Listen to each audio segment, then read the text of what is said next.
Hi hello ನಮಸ್ಕಾರ, ನಿಮಗೆಲ್ಲರಿಗೂ ಸ್ವಾಗತ ಆಶಾ ಅಡುಗೆ ಮನೆಗೆ. ಇವತ್ತು ನಾವು 1 kg ಪೈನಾಪಲ್ ಫ್ಲೇವರಲ್ಲಿ ಕೇಕ್ನ ರೆಡಿ ಮಾಡ್ತಾ ಇದ್ದೇವೆ. ಅದು ಕೂಡ ಜೆಲ್ನ ಯಾವ ರೀತಿ ಯೂಸ್ ಮಾಡಿ ಕೇಕ್ ಡಿಸೈನ್ನ ಕಂಪ್ಲೀಟ್ ಮಾಡಬೇಕನ್ನೋದನ್ನು ಕಂಪ್ಲೀಟ್ ವಿಡಿಯೋಲ್ಲಿ ಈ ವಿಡಿಯೋನ ನೋಡ್ತಾ ಇದ್ದೇವೆ. ಹಾಗಾದರೆ ವಿಡಿಯೋ ಇಷ್ಟವಾದರೆ ಲೈಕ್ ಮಾಡಿ, ಶೇರ್ ಮಾಡಿ, ಸಬ್ಸ್ಕ್ರೈಬ್ ಮಾಡೋದನ್ನು ಮರಿಬೇಡಿ. ಇದೇ ರೀತಿ ಹೊಸ ಹೊಸ ವಿಡಿಯೋಗಳಿಗೋಸ್ಕರ ಸಬ್ಸ್ಕ್ರೈಬ್ ಮಾಡಿ ಬೆಲ್ ಐಕನ್ನ ಒತ್ತಿ. ಹಾಗಾದರೆ ನಡೀರಿ ಯಾವ ರೀತಿ ಮಾಡಬೇಕನ್ನೋದನ್ನು ನೋಡೋಣ. ಎಲ್ಲಕ್ಕಿಂತ ಮೊದಲಾಗಿ ಡೀಪ್ ಫ್ರಿಜ್ನಿಂದ ನಾವು ಕ್ರೀಮ್ ಬಾಟಲ್ನ ಹೊರಗಡೆ ಇಡಬೇಕು. ಅದರ ನಂತರ ನೋಡಿ, ಇಲ್ಲಿ ನಾನು ಕೇಕ್ ಟಿನ್ನ ಯೂಸ್ ಮಾಡ್ತಾ ಇದ್ದೇನೆ. ಈ ಕೇಕ್ ಟಿನ್ಗೆ ಚೆನ್ನಾಗಿ ಆಯಿಲ್ನ ಅಪ್ಲೈ ಮಾಡಬೇಕು. ಈ ರೀತಿಯಾಗಿ ಆಯಿಲ್ನ ಅಪ್ಲೈ ಮಾಡಿದ ನಂತರ ನೀವು ಬೇಕಾದರೆ 1 ಸ್ಪೂನ್ ಇಲ್ಲಿ ಮೈದಾ ಹಿಟ್ಟನ್ನು ಹಾಕಿ ಚೆನ್ನಾಗಿ ಎಲ್ಲ ಕಡೆ ಸ್ಪ್ರೆಡ್ ಮಾಡಿಕೊಂಡು ಆಗುತ್ತೆ. ಇಲ್ಲ ಅಂದರೆ ಈ ರೀತಿಯಾಗಿ ನೀವು ಬಟರ್ ಪೇಪರ್ ಕೂಡ ನೀವು ಯೂಸ್ ಮಾಡಬಹುದು. ಈ ರೀತಿಯಾಗಿ ಬಟರ್ ಪೇಪರ್ನ ರೌಂಡ್ ಶೇಪಲ್ಲಿ ಕಟ್ ಮಾಡಿ ಇದನ್ನು ಚೆನ್ನಾಗಿ ಈ ರೀತಿಯಾಗಿ ನಾವು ಸೆಟ್ ಮಾಡ್ಕೋಬೇಕಾಗುತ್ತೆ. ಈ ರೀತಿಯಾಗಿ ಚೆನ್ನಾಗಿ ಬಟರ್ ಪೇಪರ್ನ ಸೆಟ್ ಮಾಡಿದ ನಂತರ ಇಲ್ಲಿ ನೋಡಿ, ನಾನು 350 ಗ್ರಾಮ್ ಅಷ್ಟು ವೆನಿಲಾ ಪ್ರಿಮಿಕ್ಸ್ನ ಯೂಸ್ ಮಾಡ್ತಾ ಇದ್ದೇನೆ. ಇಲ್ಲಿ ನಾನು ಕೇಕ್ನ ವೆನಿಲಾ ಪ್ರಿಮಿಕ್ಸ್ನಿಂದ ರೆಡಿ ಮಾಡ್ತಾ ಇದ್ದೇನೆ. 1 kg ಕೇಕ್ಗೆ 350 ಗ್ರಾಮ್ ಅಷ್ಟು ಪ್ರಿಮಿಕ್ಸ್ನ ತೆಗೆದುಕೊಳ್ಬೇಕು. ಅದರ ನಂತರ ನೋಡಿ, ನಾವು 4 ಸ್ಪೂನ್ ಅಷ್ಟು ಆಯಿಲ್ನ ಹಾಕಬೇಕು. ಅದರ ನಂತರ ಬೇಕಂದರೆ ನೀವು 3 ರಿಂದ 4 ಡ್ರಾಪ್ ಅಷ್ಟು ಫುಡ್ ಕಲರ್ ಕೂಡ ಹಾಕ್ಬೋದು, ಯೆಲ್ಲೋ ಕಲರ್. ಅದರ ನಂತರ ನೋಡಿ, ನಾನು ಇಲ್ಲಿ ಪೈನಾಪಲ್ ಫ್ಲೇವರಲ್ಲಿ ಕೇಕ್ನ ರೆಡಿ ಮಾಡ್ತಾ ಇರೋದ್ರಿಂದ ಇಲ್ಲಿ ಪೈನಾಪಲ್ ಎಸೆನ್ಸ್ ಕೂಡ ಹಾಕಿದ್ದೇನೆ. ಪೈನಾಪಲ್ ಎಸೆನ್ಸ್ ನಾನು 7 ರಿಂದ 8 ಡ್ರಾಪ್ ಅಷ್ಟು ಇದರಲ್ಲಿ ಹಾಕಿ ಇದನ್ನು ಕೂಡ ಚೆನ್ನಾಗಿ ಮಿಕ್ಸ್ ಮಾಡಿದ್ದೇನೆ. ಇದನ್ನು ಮಿಕ್ಸ್ ಮಾಡಿದ ನಂತರ ನಾವು ಇಲ್ಲಿ ಓವನ್ನ 160 ಡಿಗ್ರಿಯಲ್ಲಿ ನಾನು ಇಲ್ಲಿ ಓವನ್ನ ಪ್ರೀ ಹೀಟ್ ಮಾಡಲಿಕ್ಕೆ ಇಟ್ಟಿದ್ದೆ. ಓವನ್ ಕೂಡ ಪ್ರೀ ಹೀಟ್ ಆಗ್ತಾ ಇದೆ. ಅಲ್ಲಿವರೆಗೂ ನಾವು ಇಲ್ಲಿ ಇದಕ್ಕೆ ಸ್ವಲ್ಪನೇ ನೀರು ಹಾಕ್ತಾ ಈ ರೀತಿಯಾಗಿ ಚೆನ್ನಾಗಿ ಬ್ಯಾಟರ್ನ ರೆಡಿ ಮಾಡಿಕೊಂಡು ನೋಡಿ, ಬ್ಯಾಟರ್ ಒಂದೇ ಕನ್ಸಿಸ್ಟೆನ್ಸಿಯಲ್ಲಿ ಇದೆ ಅಂದರೆ ಇದು ಪರ್ಫೆಕ್ಟ್ ಆಗಿ ರೆಡಿ ಆಗಿದೆ ಅಂತ ಅರ್ಥ. ಇದನ್ನು ಈ ರೀತಿಯಾಗಿ ಬ್ಯಾಟರ್ನ ರೆಡಿ ಮಾಡಿಕೊಂಡು ಕೇಕ್ ಟೀನಲ್ಲಿ ಹಾಕಿ ಚೆನ್ನಾಗಿ ನಾವು ಇದರಲ್ಲಿ ಸ್ಪ್ರೆಡ್ ಮಾಡ್ಕೊಳ್ಳೋಣ. ಇದನ್ನು ಹಾಕಿದ ನಂತರ ಚೆನ್ನಾಗಿ ಎಲ್ಲ ಕಡೆ ನಾವು ಈ ರೀತಿಯಾಗಿ ಸ್ಪ್ರೆಡ್ ಮಾಡ್ಕೋಬೇಕು. ಇದನ್ನು ಸ್ಪ್ರೆಡ್ ಮಾಡಿದ ನಂತರ ನೋಡಿ, ಓವನ್ನ 160 ಡಿಗ್ರಿಯಲ್ಲಿ ಪ್ರೀ ಹೀಟ್ ಆಗಲಿಕ್ಕೆ ಇಟ್ಟಿದ್ದೆ. ಅದರ ನಂತರ ನೋಡಿ, ಇದನ್ನು ನಾನು ಬೇಕ್ ಆಗಲಿಕ್ಕೆ ಇಡ್ತಾ ಇದ್ದೇನೆ. ಇದನ್ನು ನಾನು 20 ಮಿನಿಟ್ಸ್ಗೋಸ್ಕರ ಸೆಟ್ ಮಾಡಿ ಬೇಕ್ ಮಾಡಲಿಕ್ಕೆ ಇಟ್ಬಿಡೋಣ.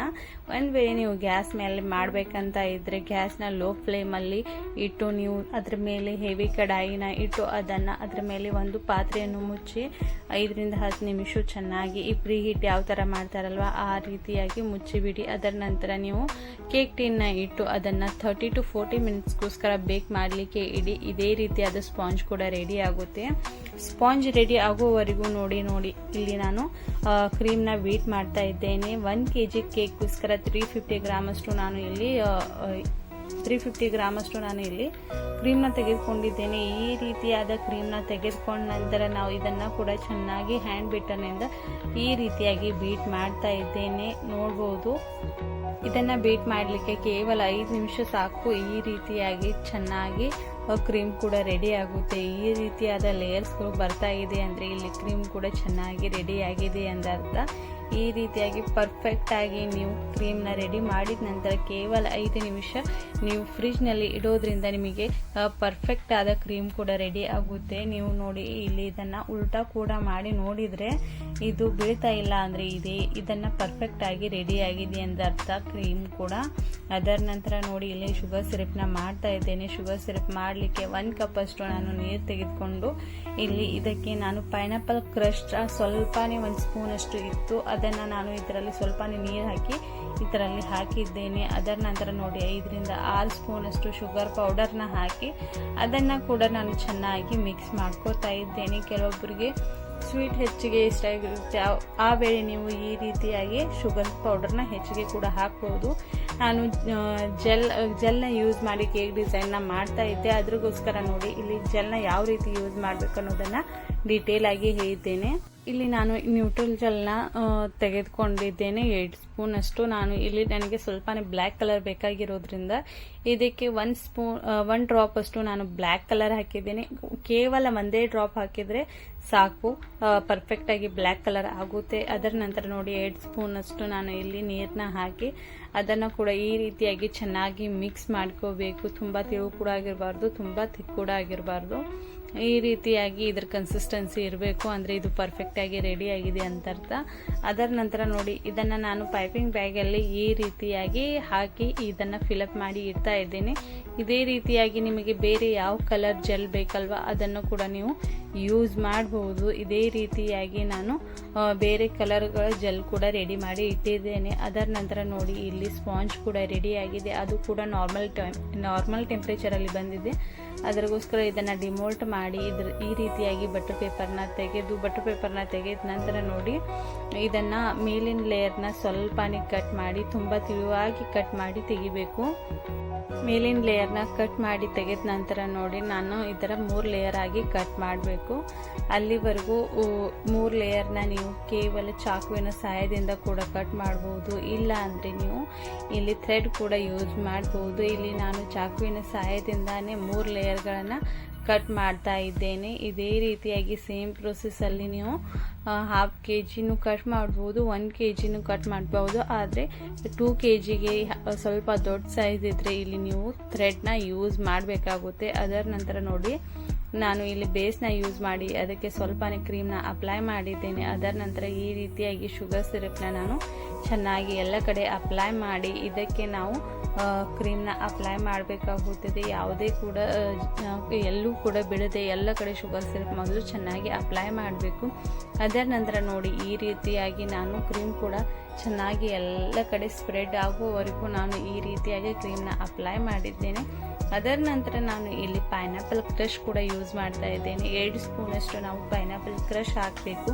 ಅದನ್ನು ಕೂಡ ಹಾಕಿದ ನಂತರ ಎಲ್ಲ ಕಡೆ ಚೆನ್ನಾಗಿ ಸ್ಪ್ರೆಡ್ ಆಗೋವರೆಗೂ ಇದನ್ನು ಸ್ಪ್ರೆಡ್ ಮಾಡ್ಕೋಬೇಕು. ಅದರ ನಂತರ ಮತ್ತೊಂದು ಲೇಯರ್ನ ಇಟ್ಟು ಅದಕ್ಕೂ ಕೂಡ ನಾವು ಚೆನ್ನಾಗಿ ಎಲ್ಲ ಕಡೆನೂ ಅಪ್ಲೈ ಆಗೋವರೆಗೂ ಶುಗರ್ ಸಿರಪ್ನ ಅಪ್ಲೈ ಮಾಡಬೇಕು.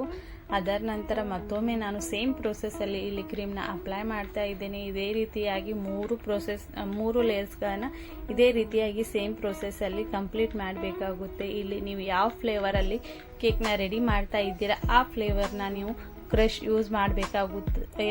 ಇಲ್ಲಿ ಒಂದು ವೇಳೆ ನೀವು ವೆನಿಲಾ ಫ್ಲೇವರಲ್ಲಿ ಕೇಕ್ನ ರೆಡಿ ಮಾಡ್ತಾ ಇದ್ರೆ ಇಲ್ಲಿ ಯಾವುದೇ ರೀತಿಯಾದ ಕ್ರಷ್ನ ಯೂಸ್ ಮಾಡುವಂಥ ಅವಶ್ಯಕತೆ ಇರೋದಿಲ್ಲ. ಅದಕ್ಕೋಸ್ಕರ ನೋಡಿ, ಇಲ್ಲಿ ನಾನು ಪೈನಾಪಲ್ ರಸ್ಮಲೈ ಫ್ಲೇವರ್ ಈ ರೀತಿಯಾದ ಫ್ಲೇವರ್ಸ್ಗಳು ಇದ್ರೆ ಮಾತ್ರ ಕ್ರಷ್ಗಳು ಯೂಸ್ ಮಾಡಬೇಕಾಗುತ್ತೆ. ಅದರ ನಂತರ 3rd ಲೇಯರ್ನ ಯೂಸ್ ಮಾಡಿ ಅದಕ್ಕೂ ಕೂಡ ನಾನು ಶುಗರ್ ಸಿರಪ್ನ ಚೆನ್ನಾಗಿ ಅಪ್ಲೈ ಮಾಡಿದ್ದೇನೆ. ಅದರ ನಂತರ ಸ್ವಲ್ಪನೇ ಕ್ರೀಮ್ನ ಯೂಸ್ ಮಾಡಿ ಈ ರೀತಿಯಾಗಿ ಕ್ರಮ್ ಕೋಟಿಂಗ್ ಪ್ರೋಸೆಸ್ ಕೂಡ ನಾನು ಕಂಪ್ಲೀಟ್ ಮಾಡ್ತಾ ಇದ್ದೇನೆ. ಎಲ್ಲ ಕಡೆನೂ ಚೆನ್ನಾಗಿ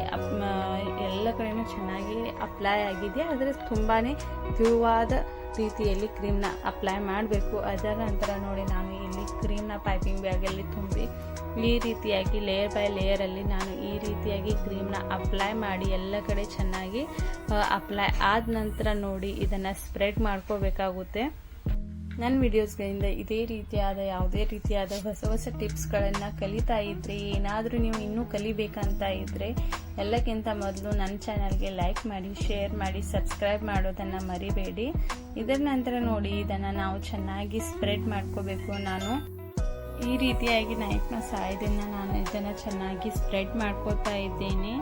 ಈ ರೀತಿಯಾಗಿ ಚೆನ್ನಾಗಿ ಸ್ಪ್ರೆಡ್ ಮಾಡ್ಕೊಂಡ ನಂತರ ನೋಡಿ, ಇಲ್ಲಿ ಸ್ಕ್ರ್ಯಾಪರ್ನ ಯೂಸ್ ಮಾಡಿ ನಾವು ಫಿನಿಶಿಂಗ್ ಮಾಡ್ಕೋಬೇಕಾಗುತ್ತೆ. ಒಂದು ವೇಳೆ ನಿಮಗೆ ನೈಫ್ನಿಂದ ಕೂಡ ಚೆನ್ನಾಗಿ ಫಿನಿಶಿಂಗ್ ಆಗ್ತಾ ಇದ್ದರೆ ನೀವು ನೈಫ್ನಿಂದ ಕೂಡ ಫಿನಿಶಿಂಗ್ ಕೂಡ ಮಾಡ್ಬೋದು. ಇಲ್ಲ ಅಂದರೆ ಈ ರೀತಿಯಾಗಿ ನನ್ನ ಪ್ರೋಸೆಸ್ಸಲ್ಲಿ ನೀವು ಮಾಡ್ತಾ ಇದ್ದರೆ ಈ ರೀತಿಯಾಗಿ ಕೂಡ ನೀವು ಇದನ್ನು ಕೇಕ್ನ ಫಿನಿಶಿಂಗ್ ಮಾಡಬೇಕು. ಎಲ್ಲಿವರೆಗೂ ಫಿನಿಶಿಂಗ್ ನಿಮಗೆ ಆಗೋದಿಲ್ಲ ಅಲ್ವಾ, ಅಲ್ಲಿವರೆಗೂ ನೀವು ಪ್ರಾಕ್ಟೀಸ್ ಮಾಡ್ತಾನೆ ಇರಬೇಕಾಗುತ್ತೆ. ಈ ರೀತಿಯಾಗಿ ಕೇಕ್ನ ಫಿನಿಶಿಂಗ್ ಮಾಡಿದ ನಂತರ ನೋಡಿ, ನಾನು ಇಲ್ಲಿ ಯೆಲ್ಲೋ ಕಲರ್ನ ಜೆಲ್ನ ಯೂಸ್ ಮಾಡ್ತಾ ಇದ್ದೇನೆ.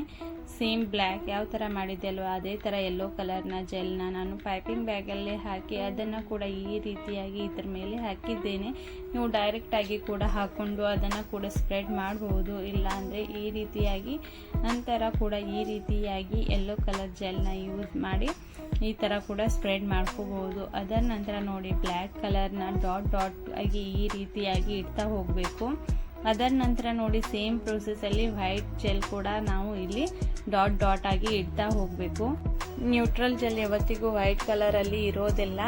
ಇದಕ್ಕೆ ನಾವು ವೈಟ್ ಫುಡ್ ಕಲರ್ ಇರುತ್ತೆ ಅಲ್ವಾ, ಅದನ್ನು 1 ಡ್ರಾಪ್ ಅಷ್ಟು ಹಾಕಲೇಬೇಕಾಗುತ್ತೆ ನ್ಯೂಟ್ರಲ್ ಜೆಲ್ಗೆ. ಅದರ ನಂತರ ಈ ರೀತಿಯಾದ ವೈಟ್ ಕಲರಲ್ಲಿ ಜೆಲ್ ರೆಡಿ ಆಗುತ್ತೆ. ಅದರ ನಂತರ ನೋಡಿ ನಾನು ಟೂತ್ಪಿಕ್ನ ಯೂಸ್ ಮಾಡಿ ಸಿಂಪಲ್ ಆಗಿ ಈ ರೀತಿಯಾಗಿ ಡಿಸೈನ್ನ ಮಾಡಿ ಮತ್ತೆ ಬ್ಲ್ಯಾಕ್ ಕಲರ್ನ ಒಂದು ಲೈನ್ನ ಡ್ರಾ ಮಾಡಿದ್ದೇನೆ. ಅದರ ನಂತರ ಈ ಥರ ರೋಸಸ್ನ ರೆಡಿ ಮಾಡಿ ಅದಕ್ಕೆ ಈ ರೀತಿಯಾದ ಸ್ಪ್ರೇ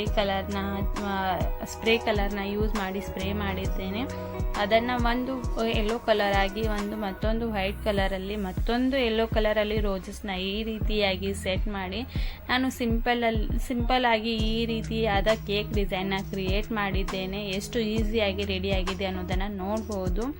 ಲಾಸ್ಟಲ್ಲಿ ನಾನು ಸೈಡ್ನಿಂದ ಕೂಡ ಯೆಲ್ಲೋ ಸ್ಪ್ರೇ ಕಲರ್ ಇತ್ತಲ್ವ ಅದನ್ನು ಕೂಡ ನಾನು ಇಲ್ಲಿ ಯೂಸ್ ಮಾಡಿದ್ದೇನೆ. ಲಾಸ್ಟಲ್ಲಿ ಈ ರೀತಿಯಾದ ಬಾರ್ಡರ್ ಲೈನ್ನ ಸ್ಟಾರ್ ನೋಸಲ್ನಿಂದ ಕ್ರಿಯೇಟ್ ಮಾಡಿ ಕೇಕ್ ಡಿಸೈನ್ನ ನಾನು ಕಂಪ್ಲೀಟ್ ಮಾಡಿದ್ದೇನೆ. ಈ ಥರ ಡಿಸೈನ್ನ ಕಂಪ್ಲೀಟ್ ಮಾಡಿದ ನಂತರ ನಾನು ಲಾಸ್ಟ್ ಸ್ಪ್ರೇದಿಂದ ನಾನು ಸೈಡಲ್ಲಿ ವೈಟಲ್ಲಿ ಇತ್ತಲ್ವ ಅದನ್ನು ಕೂಡ ನಾನು ಸ್ವಲ್ಪ ಎಲ್ಲೋ ಥರ ಡಾಟ್ ಆಗಿ ನಾನು ಸ್ಪ್ರೇ ಮಾಡಿದ್ದೇನೆ. ಈ ರೀತಿಯಾಗಿ ಕೇಕ್ನ ನಾನು ಕೇಕ್ ಡಿಸೈನ್ನ ಕಂಪ್ಲೀಟ್ ಮಾಡಿದ್ದೀನಿ. ಇದೇ ರೀತಿಯಾದ ಹೊಸ ಏನಾದರೂ ಕಲಿಬೇಕಂತ ಇದ್ದರೆ ಎಲ್ಲಕ್ಕಿಂತ ಮೊದಲು ನನ್ನ ಚಾನಲ್ನ ಲೈಕ್ ಮಾಡಿ, ಶೇರ್ ಮಾಡಿ, ಸಬ್ಸ್ಕ್ರೈಬ್ ಮಾಡೋದನ್ನು ಮರಿಬೇಡಿ. ಇದೇ ರೀತಿಯಾದ ಹೊಸ ಏನಾದರೂ ರೆಸಿಪಿಗಳು ನಿಮಗೋಸ್ಕರ ತೆಗೆದುಕೊಂಡು ಬರ್ತಾ ಇರ್ತೇನೆ. Thanks for watching this video. Thank you so much.